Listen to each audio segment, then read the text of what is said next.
সেদিন ছিল বরের জন্মদিন। জন্মদিনে সারপ্রাইজ পাবে না বরমশাই, এটা তো হতেই পারে না। শুধু তাই না, এবারের জন্মদিনের সেলিব্রেশনটা 2 দিন ধরে করা হয়েছে। 2 দিন কিভাবে সেলিব্রেশন করলাম সবটাই কিন্তু এই ভিডিওতে দেখতে পাবে। তো চলো ভিডিওটা প্রথম থেকেই শুরু করি। হ্যালো সবাইকে, সবাই কেমন আছো? আশা করছি সবাই ভালো আছো, আর আমিও ভীষণ ভালো আছি। আরও একটা নতুন ব্লগে তোমাদের সকলকে জানাই ওয়েলকাম। একটু লেট করে ব্লগটা পোস্ট করছি, তো যাই হোক দিনটা কিন্তু ছিল চতুর্থীর দিন। যদিও পরের জন্মদিনটা কিন্তু ছিল পরদিন, তবে ডেটটা যেহেতু শনিবার পড়েছিল তো সেই জন্যই আমরা ঠিক করেছিলাম আগের দিনই খাওয়া দাওয়ার ব্যবস্থাটা করে ফেলবো। কারণ শনিবারে যদি পুরো জন্মদিনটা সেলিব্রেশন করা হতো তাহলে কিন্তু বরের পছন্দ মতো খাবার একটাও থাকতো না। সেই জন্যই আরো বলতে পারো আজকের দিনটাই খাওয়া দাওয়ার ব্যবস্থাটা করা হয়েছে। তবে হ্যাঁ, পরের দিনও কিন্তু সেলিব্রেশন করা হয়েছে, সেটা পুরো ব্লগটা দেখলেই তোমরা জেনে যাবে। চলো বরের জন্মদিন উপলক্ষে মা কি রান্না বান্না করেছে সেটাও একবার তোমাদের সাথে শেয়ার করি।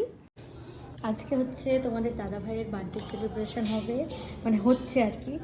আর এই যে মেনুতে আছে, এখানে হচ্ছে ফ্রাইড রাইস, বেগনি, ঝুরঝুরে আলু ভাজা, মাছ ভাজা, আর হচ্ছে ঢ্যাঁড়স ভাজা, পটল ভাজা, শাক, তারপরে আছে স্যালাড, মাছের মাথা দিয়ে ডাল, আর আছে মাছের কালিয়া, আর এখানে আছে খাসির মাংস, চাটনি, অনেক রকম মিষ্টি, 5 রকম না, চিপস, দই।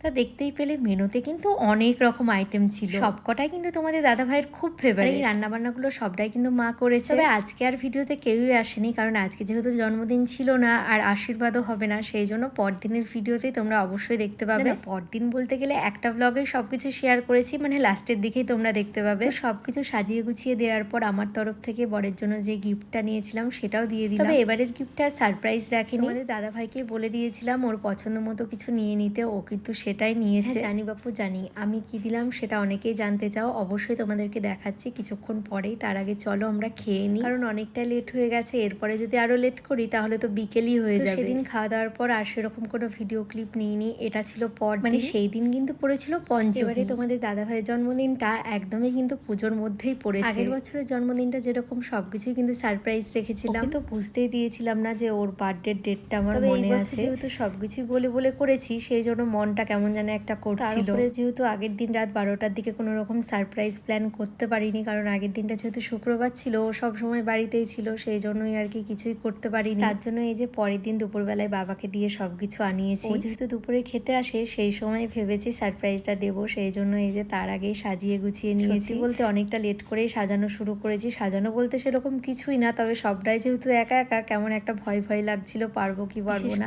ওর বাড়ি ফেরার সময়ও হয়ে গেছে, সেই জন্যই অনেকটা তাড়াহুড়ো নিয়েই কিন্তু ডেকোরেশন করেছি। যাই হোক টাইমের মধ্যে আমার সাজানো হয়ে গেছিল। তার কিছুক্ষণের মধ্যে এই যে বর চলে এসেছে, আর এই যে বরের মুখের হাসিটা, এটা যে কি ভালো লাগে, মানে সেটা আর মুখে বলে প্রকাশ করতে পারবো না। প্রিয় মানুষকে সারপ্রাইজ দেওয়ার আনন্দটা যারা শুধুমাত্র দেয় তারাই একমাত্র জানবে। তোমাদেরকে বলেছিলাম গিফটে কি দিয়েছি সেটাও ভালো করে দেখাবো। এই যে দেখতে পাচ্ছ এই শার্টটা, আর তার সাথে ছিল স্মার্ট ওয়াচ, কিন্তু ওর পছন্দ মতনই ও নিয়েছে। তারপরে স্নান টান করে এই যে রেডি হয়ে চলে এসেছে আমার বরমশাই, এখন কেক কাটবে। আর আজকে কিন্তু কেকের সাথে সাথে পায়েসও করেছে, যেহেতু আজকেই ওর আসল জন্মদিন ছিল। তারপরে এই যে মাও রেডি হয়ে চলে এসেছে, আর বাবা কিন্তু এই সময়টাই ছিল না, বাবা তখন দোকানে ছিল, সেই জন্যই বাবা থাকতে পারে। বরমশাই কতটা খুশি হয়েছে সেটা আশা করি ওর মুখের হাসিটা দেখেই তোমরা বুঝতে পারছো। আর এইদিকে কেক কাটার পর তোমাদের দাদা ভাই তো কনফিউশনে পড়ে গেছে, কারণ মাকে কেক খাওয়াতে গেলে মা বলে আমাকে দিতে, আমি আবার বলি মাকে দিতে। তারপর তো শেষমেশে মাকে জোর করে খাওয়ানো হয়। এদিকে কেক খাওয়ার পর্ব শেষ হলে এখন হবে আশীর্বাদ। বলতে জন্মদিনের দিন তো এইটাই আসল, তাই না? আশীর্বাদে সবকিছু রেডি করার পর এই যে মা এদিকে আশীর্বাদ শুরু করে দিয়েছে, আর আমি এইদিকে বসে বসে তখন ভিডিও করছিলাম। 2 দিনই কিন্তু খুব ভালোভাবেই কেটেছে। যতটা পেরেছি চেষ্টা করেছি আমার প্রিয় মানুষের জন্মদিনের দিনটা আরো স্পেশাল করতে। তোমরাও আমার বরকে